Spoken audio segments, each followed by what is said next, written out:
Assalamualaikum warahmatullahi wabarakatuh. Bismillahirrahmanirrahim.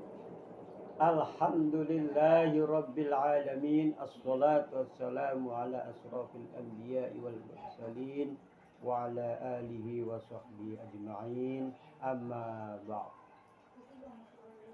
Pertama-tama marilah kita panjatkan puji syukur kehadirat Allah Subhanahu wa taala yang telah melimpahkan nikmat pada kita, terutama nikmat iman dan nikmat Islam dan juga nikmat-nikmat yang lainnya. Salawat serta salam kami curahkan pula pada junjungan kita Nabi besar Muhammad sallallahu alaihi wasallam serta keluarganya dan para sahabatnya. Para muslimin sekalian, saya di sini Kang Ahmad Nasir bin Kiai Hasan Mustafa bin Kiai Abdul Ghani bin Kiai Ali Wanantara Cirebon. Cuma sekarang berdomisili di Pondok Pesantren Kulon. Para muslimin sekalian, saya ceramah di YouTube ini yaitu dengan keadaan yang terpaksa begini karena saya duduk di kursi roda udah 8 tahun di kursi roda, tapi saya terpaksa ingin menyampaikan ceramah di YouTube. Perlu diketahui bahwa saya berkostum begini itu sebenarnya belum haji, hanya etikanya saja supaya kelihatan pantas, kelihatannya ya pantas lah itu penceramah ya berkostum begini.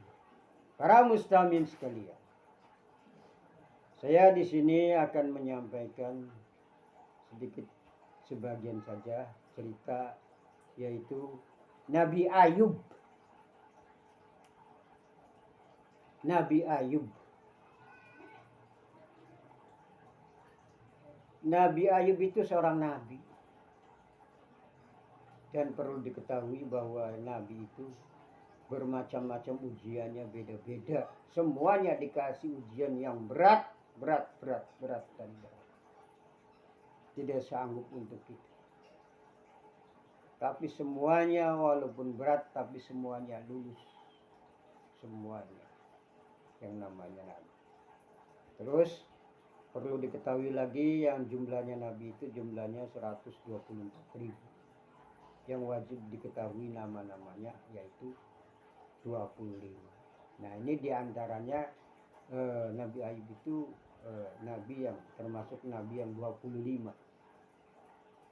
Ini dengan berat hati saya sebenarnya dari tahun kemarin saya ingin menyampaikan, tapi nanti saya kuat atau tidak mental saya menyampaikan kisah sejarah Nabi Ayub itu.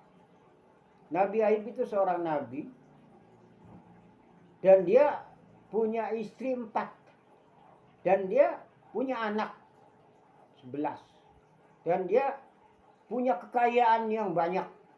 Jadi orang kaya. Kalau sekarang tuh punya pabrik, punya mobil, punya punya kebun tebu, punya segala macam perusahaan, itu pokoknya kaya lah.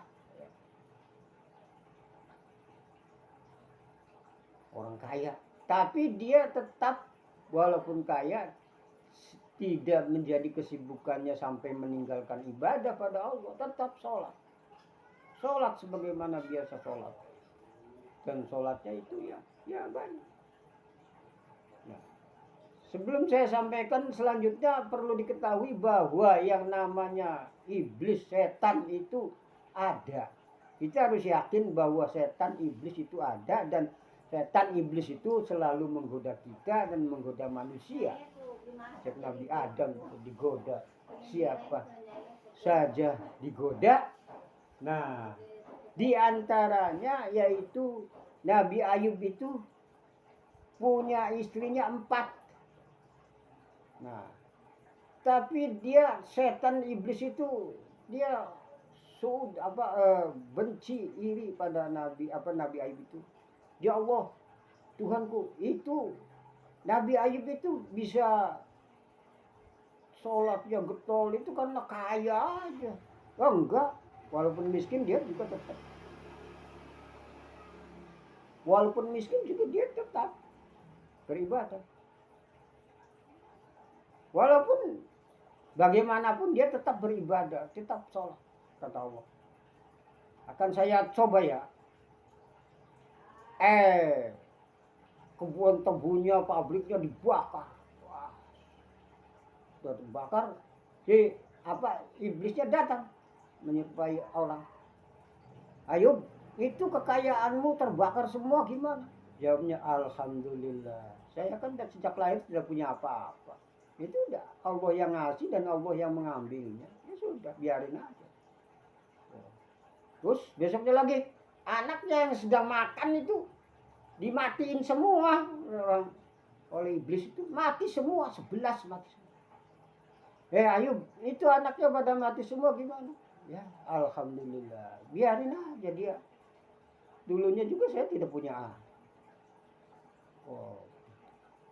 Besoknya lagi sujud ditiup duburnya dari belakang, lalu sakit menggreges, lalu sakitnya parah luar biasa, yaitu sampai istilah sekarang itu koreng, kayak diabetes. Tapi diabetes sih sekarang dipotong sama dokter, itu sih nggak ada dokter, nggak ada yang motong. Sekarang sih kalau diabetes terus menerus ya dipotong oleh dokter. Itu belum ada dokter jadi nggak dipotong. Cuma karena baunya, karena diulatin sampai mau habis, sampai mau ke hati, mau ke lidah, itu baru nggak terima. Terus nggak terima lagi. Istri yang 4 itu, yang 3 minta cerai. Tuh, ironisnya tuh. Yang 3 minta cerai, ya cerai. Yang 3 juga minta cerai. Tinggal 1. Nah, makanya sekarang banyak orang yang meniru namanya. Karena hebatnya namanya Siti Rohmah yang tidak minta cerai itu 1. Jadi kalau orang suaminya keadaan apapun, keadaan bagaimanapun lalu tidak minta cerai, ya itulah nanti barisan masuk surganya sama istrinya Nabi Ayub. Nah, terus Nabi Ayub itu berapa tahun? 2-3 tahun? 18 tahun. Saya ini tidak bisa jalan baru 8 tahun. Baru 8 tahun. Kakinya nggak dipotong. Orang lain kan diabetes tuh dipotong. Saya tidak mau dipotong. Enggak dipotong. Terus istrinya tidak minta cerai. Karena punya istrinya cuma 1. Itu yang istrinya 4, yang 3-nya minta cerai. Nabi Ayub, bayangkan istri Nabi minta cerai. Bayangkan sama kita. Keadaannya sakit luar biasa. Sampai yang paling parahnya itu buat beli roti itu, istrinya yang namanya Siti Rohmah itu menjual gelungan rambut yang jual itu kan haram menjual itu. Tapi dia dijual, terus kamu ini beli dari mana itu uangnya itu menjual ini. Ya Allah, saya tidak terima. Istri saya sampai menjual gelungan itu.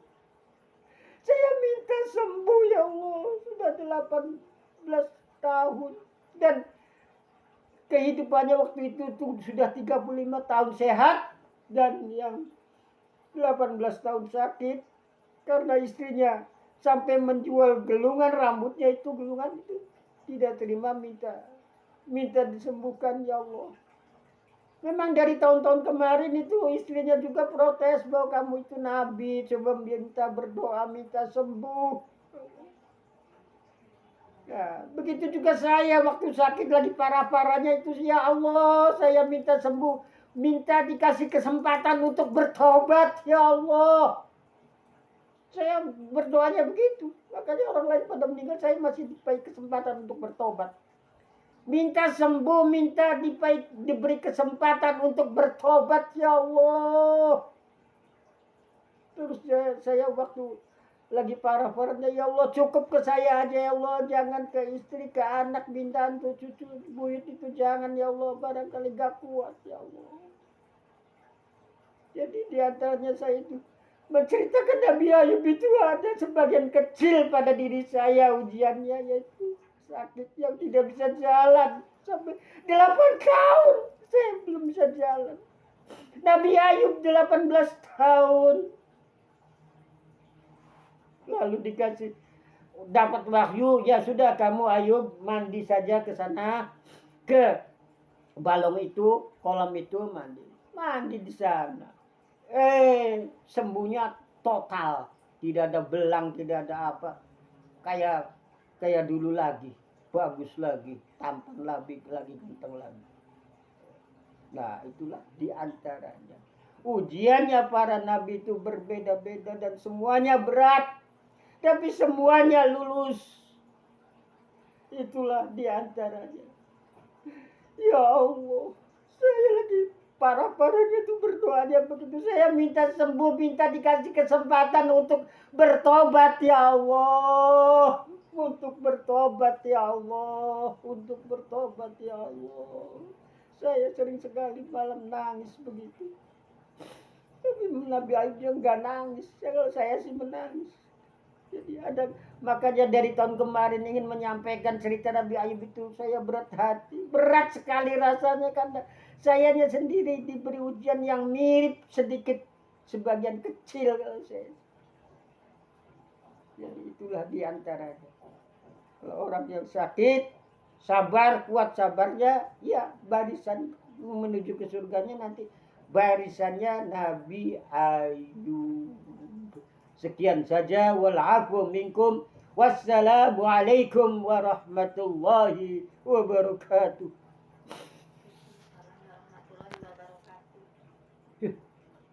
Ada Siti Rohmanya. Ya Allah.